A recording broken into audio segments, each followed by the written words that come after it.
कई बार ऐसा लगता है कि ये योजना अपने नाम से ही बना दी है। तो पहली एक योजना है जिसका जिक्र किया, और ये भी एक संयोग है, मुझे मालूम नहीं संयोग है ये क्या है कि मुख्यमंत्री जी का नाम के बहुत करीब है और शायद दिल के भी बहुत करीब है। ये भावनाओं में जाकर के मैं भी सम्मान करता हूं, लेकिन कई बार ऐसा लगता है कि ये योजना अपने नाम से ही बना दी है। जय श्री राम करके बोलते थे, कई योजना बनाने के लिए हमको भी सुझाव देते थे। हमने कहा कि नहीं भैया, हमारे नाम के साथ किसी योजना को मत जोड़िए, नाम कुछ और करिए, भाव उसमें अच्छा, भाव अच्छा है।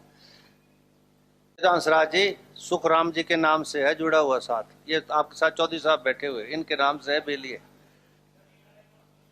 माननीय अध्यक्ष महोदय, डिप्टी स्पीकर महोदय, हंसराज जी कह रहे कि वेलफेयर स्टेट में ये पहले होना चाहिए था। आपकी सरकार भी रही, आपने नहीं किया, हमने किया, और हम अच्छा काम कर रहे हैं ना,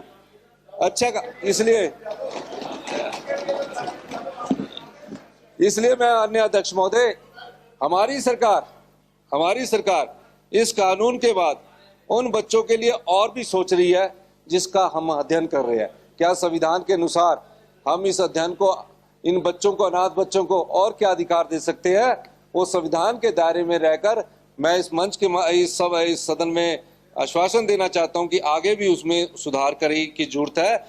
अध्यक्ष महोदय, मैं आपकी अनुमति से प्रस्ताव करता हूं, हिमाचल प्रदेश सुखाश्रय राज्य के बालकों की देखरेख, संरक्षण और आत्मनिर्भरता विधेयक 2023 का विधेयक संख्यांक 10 पर विचार किया जाए। प्रस्ताव प्रस्तुत हुआ कि बिल नंबर 10 पर विचार किया जाए। सदस्य बोल सकते हैं, तरह माननीय स्वास्थ्य एवं परिवार कल्याण मंत्री उत्तर देंगे। ठीक है, कोई बोलना नहीं चाहता तो प्रश्न यह है कि बिल नंबर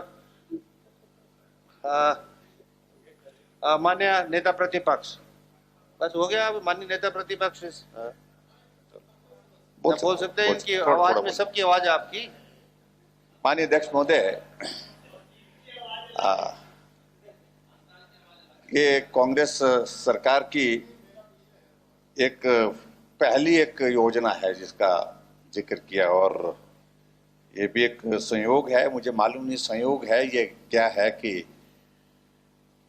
मुख्यमंत्री जी का नाम के बहुत करीब है और शायद दिल के भी बहुत करीब है। ये भावनाओं में जाकर के मैं भी सम्मान करता हूं,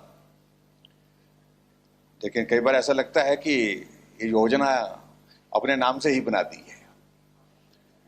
नेता हिमाचल प्रदेश में क्या पूरे देश भर में अधिकांश जितने भी बिल होते हैं, कोई योजनाएं होती है तो वर्तमान मुख्यमंत्री के नाम के साथ सीधा नहीं होता है। मेरा नाम भी अच्छा है, जयराम, जय श्री राम करके बोलते थे, कई योजना बनाने के लिए हमको भी सुझाव देते थे। हमने कहा कि नहीं भैया, हमारे नाम के साथ किसी योजना को मत जोड़िए, नाम कुछ और करिए, भाव उसमें अच्छा, भाव अच्छा है, लेकिन नाम भी रख दिया है।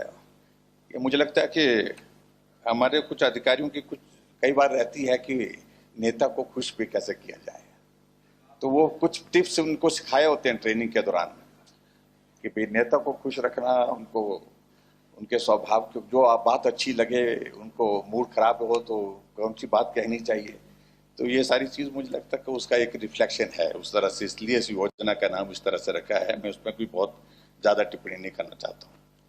दूसरी बात अध्यक्ष महोदय, मैं ये भी कहना चाह रहा हूँ, देखिए जो हमारा सेंट्रल एक्ट है ऑलरेडी जुवेनाइल जस्टिस का, care and protection of children, इस तमाम प्रोविजन उसमें है। फिर उसके बाद इसको प्रदेश में इस तरह से लाने के, एक तो मुख्यमंत्री जी बहुत, मैं समझता हूं कि भाई बड़ा स्मार्ट प्ले करते हैं कि अब जैसे ग्रीन स्टेट का कॉन्सेप्ट दिया, उसमें जो हमारा यूनियन बजट है, यूनियन बजट के जो प्रोविजंस हैं वही प्रोविजंस आपने यहाँ पर भाषण में आपने डाल करके मैक्सिमम उनमें से कुछ चीजें आगे पीछे हो सकती हैं, लेकिन अधिकांश वही चीजें हैं।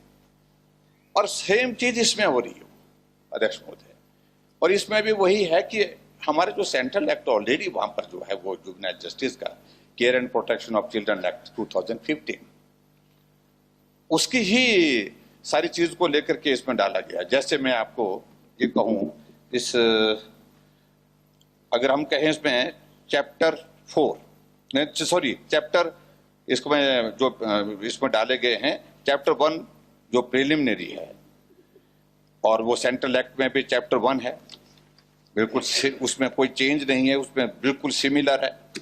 और उसी तरह से अध्यक्ष महोदय चैप्टर 2 चाइल्ड वेलफेयर कमेटी, तो सेंट्रल एक्ट में वो चैप्टर 5 है, child welfare committee, this no change, similar है, बिल्कुल बराबर है, उसके हिसाब से है। और उसी तरह से हम chapter 4 rehabilitation and social reintegration, उसका हम अगर जिक्र करें तो सेंट्रल एक्ट में वो यहाँ पर चैप्टर 4 है और वहां पर चैप्टर 7 है। वो अंतर ये है, रिहैबिलिटेशन एंड सोशल रीइंटीग्रेशन। और उसी तरह से अध्यक्ष महोदय चैप्टर 5 मिसलेनियस, और उसके बाद चैप्टर 5 की जगह जो हमारा स्टेट का जो बिल यहाँ लाया गया है सेंट्रल एक्ट में जो है हमारे वो चैप्टर 10 में है। और इसलिए जहां चैप्टर 3 इंस्टीट्यूशनल केयर के जो प्रोविजन भी है वो भी सेंट्रल एक्ट में है। और उसी तरह से आगे बढ़कर के हम देखें तो बिल के सेक्शन 3 और सेक्शन 4 सेंट्रल एक्ट के सेक्शन 27 की बिल्कुल कॉपी है, उसकी उसी तरह से लिया गया है। और इसी तरह से जो बहुत सारे प्रोविजन मैं देख रहा हूं अध्यक्ष महोदय वो सेंट्रल एक्ट में है, जैसे कि एजुकेशन का है, क्लोथिंग फैसिलिटीज एटसेट्रा का सारा है, वो उसमें सारा उसमें शामिल है। तो मेरा कहने का मतलब, आपकी भावना अच्छी है, उस भावना में किसी तरह की हमारी ओर से कोई बाधा नहीं है, और आगे बढ़ें आप।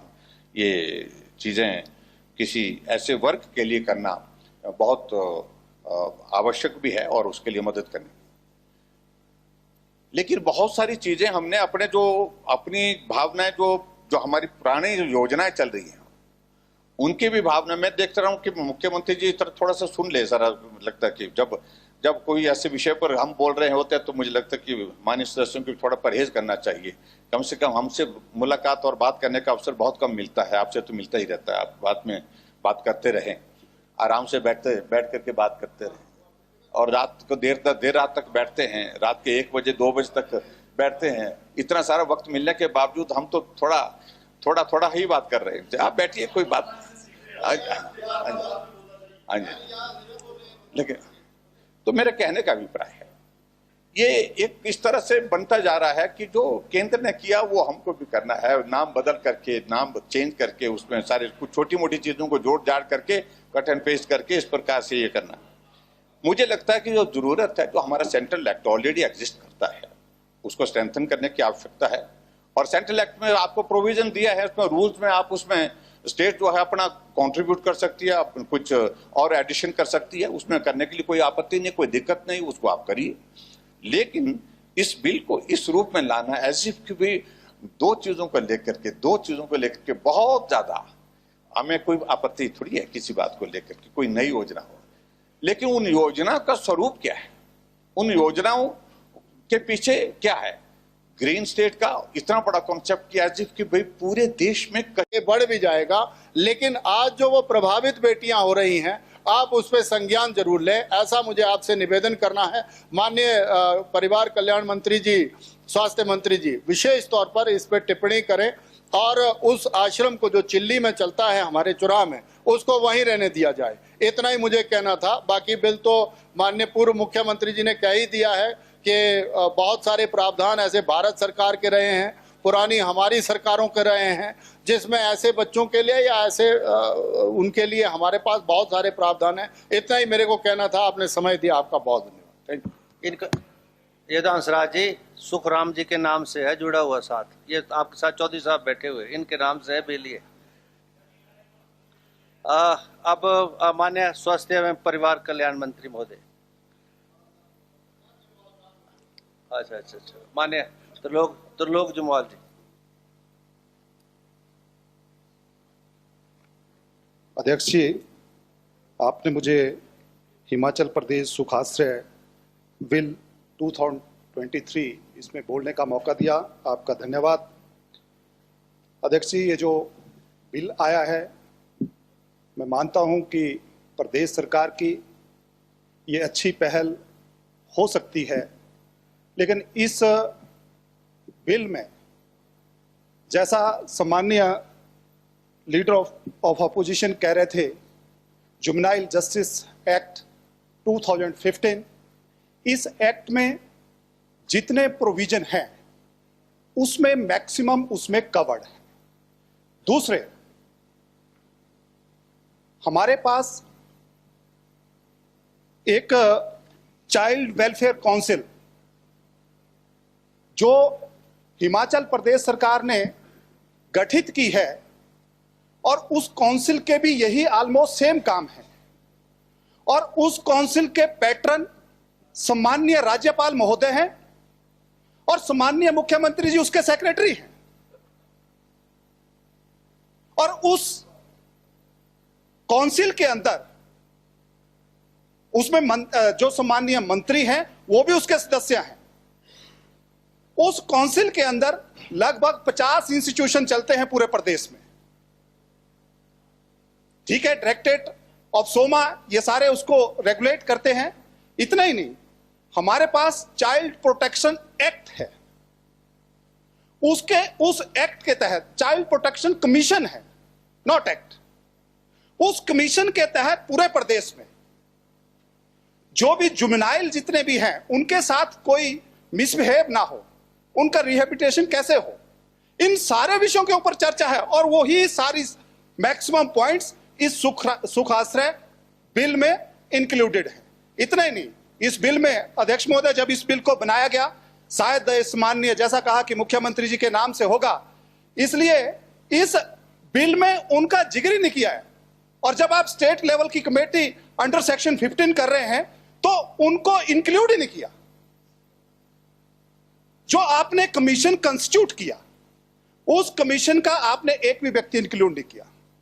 आपने प्रदेश में रेगुलेट करने के लिए 50 लोगों की, जो 50 इंस्टीट्यूशन चल रहे हैं, उनको मॉनिटरिंग के लिए आप एक ने पूरी काउंसिल बना रखी है, काउंसिल को आपने इंक्लूड नहीं किया। जुवेनाइल जस्टिस एक्ट के तहत जो प्रोविजन इन्होंने सेक्शन 15 में दे रखे हैं अध्यक्ष महोदय, उनमें एक भी नाम उनका नहीं है। ये जो सारी कमेटी है, और जब मैं कमेटी पढ़ रहा था तो उस कमेटी में सेक्शन 15 के तहत इसके हेड होंगे minister social justice and welfare, और मेंबर जितने होंगे सारे सम्माननीय सेक्रेटरीज हैं। Secretary social justice and empowerment, secretary finance, secretary education, secretary technical education, director इशोमा, director women and child development. अध्यक्ष महोदय, इसका मतलब कि ये जो एक्ट है ये उन एक्टों के बिल्कुल अलग चलेगा। इन एक्टों का आपस में कैसे, जो बाकी बॉडीज हमारे स्टेट के अंदर है उनका क्या होगा। और ऐसा नहीं, इन एक्ट के तहत जो हमारे हिमाचल प्रदेश एक ऐसी स्टेट है, और 2 साल पहले का आप देखें, जिसमें एक जो स्कीम चली थी फोस्टर के तहत हिमाचल प्रदेश पूरे देश में तीसरे नंबर पर है, जिसके तहत सेंट्रल गवर्नमेंट 90% ऐसे बच्चे जो ऑर्फन हैं और किसी ना किसी ब्लड रिलेशन में रह रहे हैं, ब्लड रिलेशन में ना हो तो कहीं भी जिसको ये एजेंसी रखती हैं उसको 90% शेयर सेंट्रल गवर्नमेंट देता है और 10% प्रदेश सरकार देती है। उनके बारे में कोई जिक्र नहीं है। ऐसे इतना ही नहीं, और ऑर्फन में ये बड़ा दुर्भाग्यपूर्ण है अध्यक्ष महोदय, जिसमें हमारे 90%, मतलब हिमाचल प्रदेश अगर तीसरे स्थान पर है तो ये हमारे लिए बड़ी चिंताजनक स्थिति है, और इसमें भी 1000 से ज्यादा बच्चे हैं। तो अध्यक्ष महोदय, उसका भी इस एक्ट में कोई जिक्र नहीं किया है कि उनको आप कैसे अकोमोडेट करेंगे, नहीं करेंगे, उनकी रिहेबिलिटेशन होगी या नहीं होगी।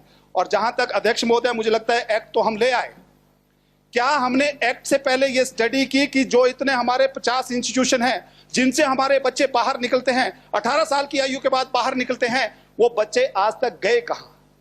किस माननीय मुख्यमंत्री जी ने विजिट कर लिया, उसके बाद एकाएक ये नया कॉन्सेप्ट इजाद हुआ। हमें जरा उसकी भी स्टडी करनी चाहिए कि जो बच्चे, ये आश्रम कितने टाइम से चल रहे हैं, काउंसिल कितने टाइम से चल रही है, अगर गवर्नर साहब उसके पैटर्न है तो कितनी इसमें डेप्थ होगी, कितनी सीरियसनेस होगी। तो अध्यक्ष महोदय, वो जो बच्चे वहां से निकले हैं उनके बारे में भी इसका कोई जिगर नहीं है। तो मेरा मानना यह है कि अगर उसको भी, उन दोनों तीनों एक्टों को भी साथ में इंक्लूड किया जाए और सेक्शन 15 में जहां इसका स्कोप इन्होंने बड़ा लिमिटेड कर दिया है, मुझे लगता है कि सेक्शन 15 का और सेक्शन 16 का जो स्कोप है उसको वाइडर करने की जरूरत है। अध्यक्ष जी, आपने मुझे समय दिया, आपका बहुत बहुत धन्यवाद। माननीय मंत्री जी, क्या लंच के बाद देना जवाब आप? लंच के बाद दे दो। चलो चलो ठीक। आज मान्य मंत्री महोदय। अध्यक्ष महोदय,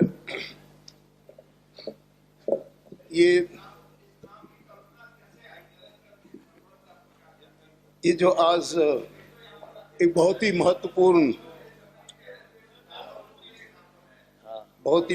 प्रस्ताव आया है,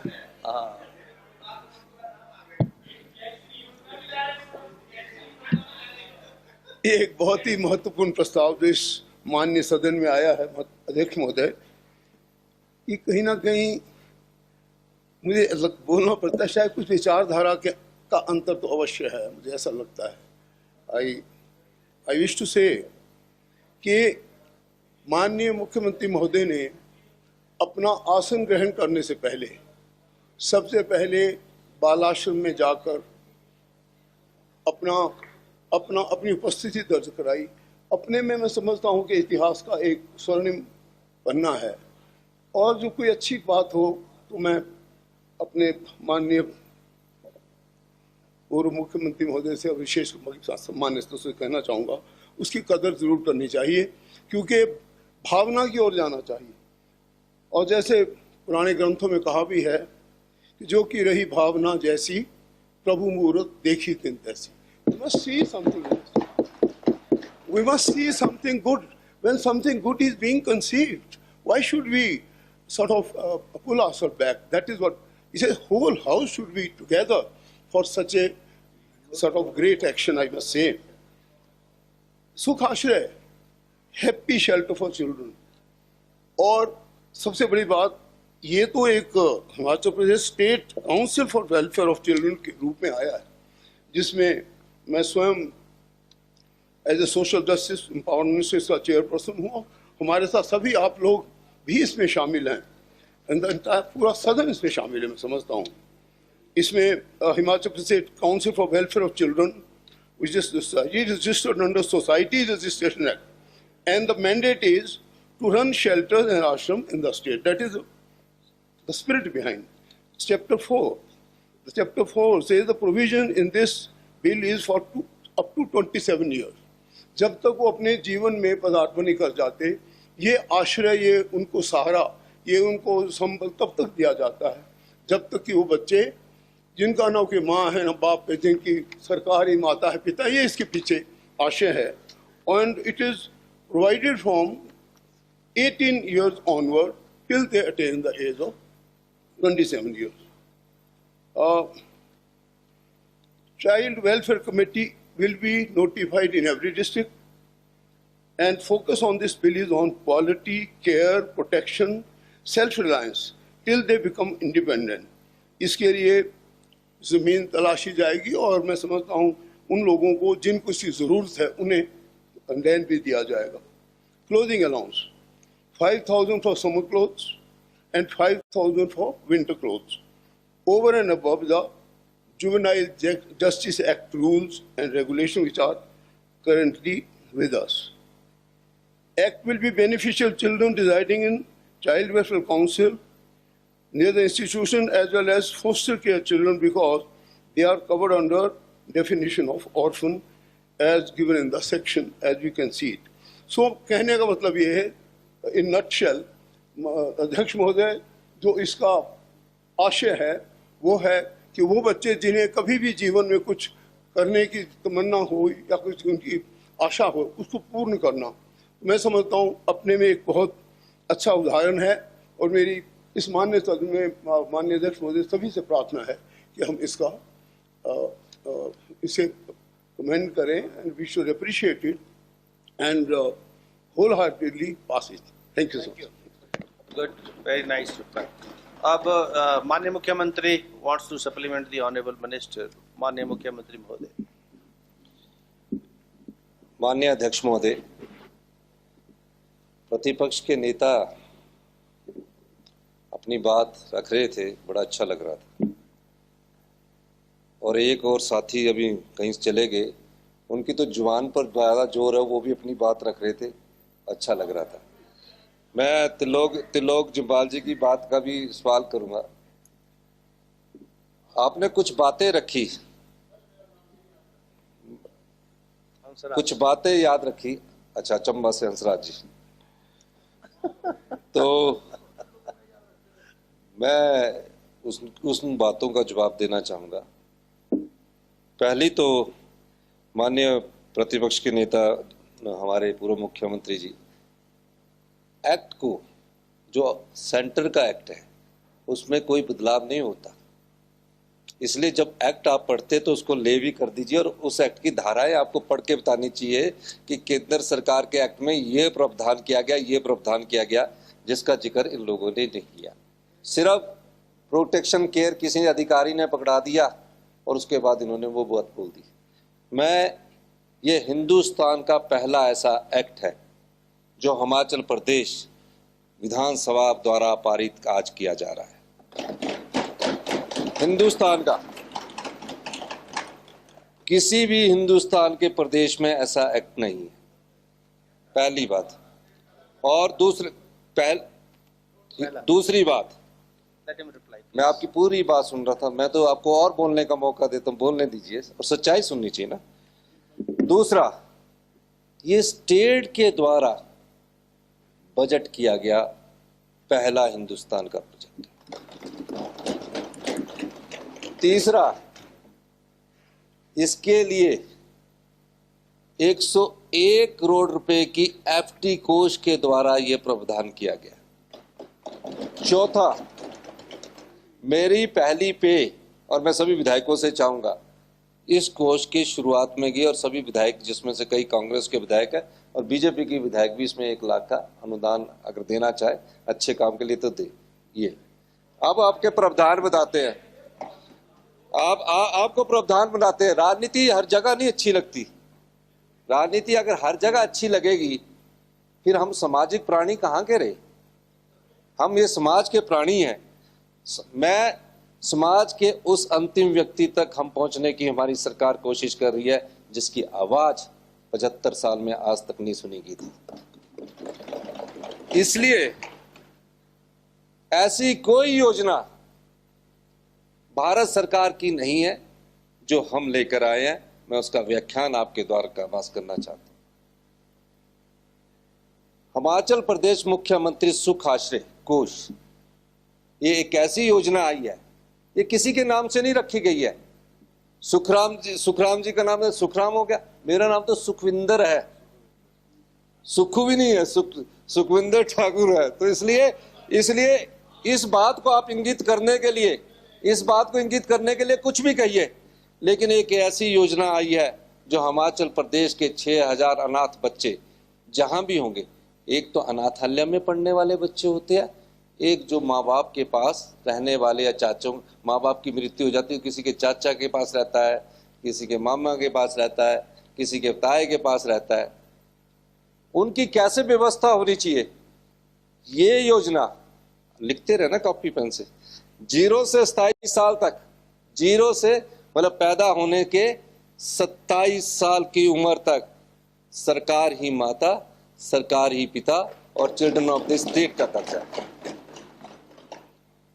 तभी मैं प्रतिपक्ष के नेताजी को भी थोड़ा पढ़ के आना चाहिए। ठीक है, 5 साल बहुत तनाव रहा होगा, लेकिन कई बार अच्छी चीज के लिए पढ़ के आएंगे तो अच्छा रहता। मैं इसलिए वो कानून पढ़ के ले आए और उसपे, इसके अलावा ये योजना वो है। माननीय अध्यक्ष महोदय, कोई उच्च शिक्षा प्राप्त करना चाहता है, IIT में निकल गया, एम्स में निकल गया, MBBS में निकल गया, BSc नर्सिंग करना चाहता है, कोई भी उच्च शिक्षा प्राप्त करना चाहता है या चाहती है, कोई भी, उसको उस शिक्षा के लिए हम इसके लिए पूरी फीस देंगे मामला MBBS की अगर 1 लाख फीस है तो वो सरकार देगी, उसके हॉस्टल की पूरी फीस सरकार देगी, और 4,000 रुपया पॉकेट मनी उसकी शिक्षा जब तक नहीं होती है वो भी सरकार देगी, चाहे वो PhD करता है, चाहे फिल करता है, चाहे सब कुछ करता है। ऐसी कोई योजना भारत सरकार की नहीं है, ये पहली योजना हिमाचल प्रदेश सरकार लेकर आ रही है। इसके अलावा ये शैक्षणिक टूर होते हैं, अपने परिवार के बच्चों को हम घुमाने ले जाते हैं। हमारी सरकार ने कहा कि चिल्ड्रन ऑफ द स्टेट है ये, इनको साल में एक बार जिनके माता नहीं है पिता नहीं है, बाय एयर हिंदुस्तान के किसी भी राज्य में घूमने का खर्चा सरकार उठाएगी। उनको रहने का सुविधा भी 3,000 सरकार देगी। ऐसी कोई योजना केंद्र सरकार की नहीं है। ऐसी 3 स्टार होटल में रहने की सुविधा भी सरकार, ऐसी कोई योजना केंद्र सरकार की नहीं है। फिर सर्दी में कौन से कपड़े पहनने हैं, गर्मी में कौन से कपड़े पहनने हैं, और सर्दी में कपड़े, क्योंकि हमारे हिमाचल में पहाड़ है, चंबा इनके और निचले क्षेत्र में गर्मी है, उसके लिए भी 10,000 रुपया सरकार की तरफ से उपलब्ध करवाया जाएगा। यही नहीं, हम इस पर और आगे भी विचार करने की सोच रहे हैं, क्योंकि जिसके माता पिता नहीं रहते उस पर क्या विपदा पड़ती है। इसमें कोई राजनीतिक रोटियां सेकने की बात नहीं है, इसमें सिर्फ ये बात है कि उनको साथ हमें उनके ऊपर दया नहीं करनी है, उनको अधिकार देना है। दया से तो आप भी कितने बच्चों को पढ़ाते होंगे, कितने बच्चों की फीस देते होंगे कि ये अनाथ बच्चा है इसकी मैं फीस दे देता हूं। हम उस दया भाव को दूर करना चाहते हैं। हम चाहते हैं कि वो किसी की दया पर निर्भर न रहे, वो इस एक्ट के माध्यम से उन्हें ये अधिकार मिले कि ये मेरा अधिकार है और मुझे इस अधिकार के तहत मिलना चाहिए। ये इस एक्ट की इंटेंट है। यही नहीं माननीय अध्यक्ष महोदय, जब वो सेल्फ एम्प्लॉयमेंट में कुछ काम करना चाहेगा, रोजगार के कोई चीज करना चाहेगा, तो उसको स्टार्टअप के लिए भी हमारी सरकार इस एक्ट के माध्यम से रोजगार प्राप्त करने के लिए धन उपलब्ध करवाएगी।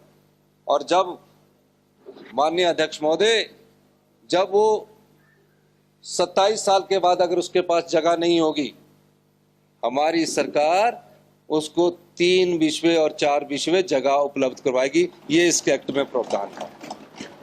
और घर बनाने के लिए भी उनको पैसे उपलब्ध करवाएगी।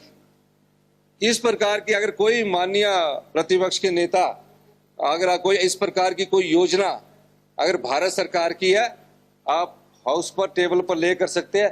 ये पहली ऐसी योजना है जिसमें चिल्ड्रन ऑफ द स्टेट को डिफाइन किया गया है। इसीलिए मैं चाहता हूं कि इस योजना के पूरे स्वरूप को पहुंचाया जाए। इसका मतलब है कि उन बच्चों को, जिन बच्चों को आप भी पढ़ाते होंगे, अपनी जेब से कई बार पैसे देते होंगे, कोई डॉक्टर बनता, कोई इंजीनियर बनता, देते होंगे, तब वो आपकी दया पर निर्भर रहते हैं। कई बार आप पैसा देना भूल गए तो उस बच्चे के मन में भाव होता कि मेरी फीस नहीं जमा हो रही है, और जब मेरी फीस नहीं जमा होगी तो मेरी अगली एडमिशन कैसे होगी। उस भाव को, दया के भाव को दूर करके हम अधिकार के भाव को इस बिल के माध्यम से इंगित कर रहे हैं। ये हमारी सरकार। और एक और मैं बताऊं माननीय कानूनन अधिकार दे रहे हैं। हाँ, कानूनन अधिकार। आज हिमाचल प्रदेश के 6,000 बच्चे को कानून का अधिकार मिल गया। उनका अधिकार है शिक्षा ग्रहण करना, उनका अधिकार है घर मिलना, उनका अधिकार है स्वरोजगार के लिए धन उपलब्ध करवाना। वो हमारी सरकार ने हिमाचल प्रदेश मुख्यमंत्री सुखाश्री, ठीक है, आप ठीक, ये एक मिनट वेलफेयर माननीय अध्यक्ष महोदय, वेलफेयर माननीय अध्यक्ष महोदय, वेलफेयर स्टेट में यूनियन ऑफ इंडिया भी आता हमारे है। प्लीज माननीय अध्यक्ष महोदय, डिप्टी स्पीकर महोदय हंसराज जी कह रहे कि वेलफेयर स्टेट में ये पहले होना चाहिए था। आपकी सरकार भी रही, आपने नहीं किया, हमने किया, और हम अच्छा काम कर रहे हैं ना,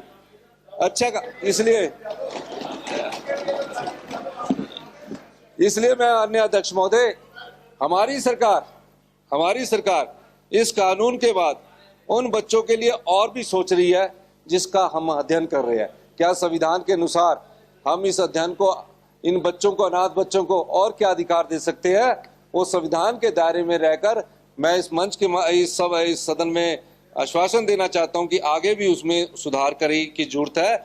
हम आज हैं, आप भी सुधार करिए। आज आप भी कई लोगों को पढ़ाते हैं, कई लोगों को करते हैं, लेकिन हम उनको दया भाव से छोड़कर अधिकार का भाव लाना चाहते हैं। इस तरह ये एक्ट माननीय अध्यक्ष महोदय हम लाए हैं। इसके अलावा हम और वंचित लोगों के लिए भी जो माननीय इस बिल के अलावा मैं माननीय मुख्यमंत्री जी की, पूर्व मुख्यमंत्री जी की बात का जवाब देना चाहता हूं। हमारी जो योजनाएं हैं वो कोई भी भारत सरकार से मेल नहीं खाती है, जो बजट वाली है। इस बिल के अलावा मैं बोल रहा हूं, एक भी योजना नहीं है। जो भी योजनाएं हमारी आ रही है वो समाज के वंचित लोगों से है। हम विधवाओं की इंदिरा गांधी विधवा योजना ला रहे हैं, उसमें आपने आज तक नहीं लाई, हम ला रहे हैं। हमने 7,000 विधवाओं को, हिमाचल प्रदेश की जो विधवाएं हैं उनको मकान बनाने के लिए पानी का कनेक्शन और बिजली का कनेक्शन फ्री देने की बात की है। आगे ये अभी मैं इस पर बात नहीं करना चाहता। आगे देखिए होता है क्या। No interruption please, no disturbance, let the honourable chief minister reply. माननीय अध्यक्ष महोदय, आपने जो हमारी योजनाएं हैं, अभी तो हमारी सरकार को 100 दिन हुए, अभी आगे देखना, समाज के सभी वंचित वर्गों के लिए हमारी योजनाएं आएगी। मैं सभी सदस्यों से चाहूंगा कि आज हमें समाज के उस वंचित वर्ग के लिए खड़ा होना चाहिए। इसमें कोई राजनीति नहीं है, इसमें कोई राजनीतिक भाव भी नहीं है। इसमें हम दावा करते हैं कि उनका अधिकार, आपके क्षेत्र में भी कोई किसी चाचे मामे के पास पड़ रहा होगा, इस बिल के बाद उसका अधिकार बन जाएगा। हम सब लोगों को इसको 22 वोट से पास करना चाहिए। यही मैं आपके साथ पास करना चाहता हूं। धन्यवाद। मानवीय दृष्टिकोण, अब तो क्या है, मानवीय दृष्टिकोण है। इस ह्यूमन सेंटिमेंट्स हैं इन्वॉल्व। अब क्या, अब तो लंच करते हैं, चलो चलते हैं, बस इसको पास करके लंच करते हैं। अब छोड़िए जयराम जी। अब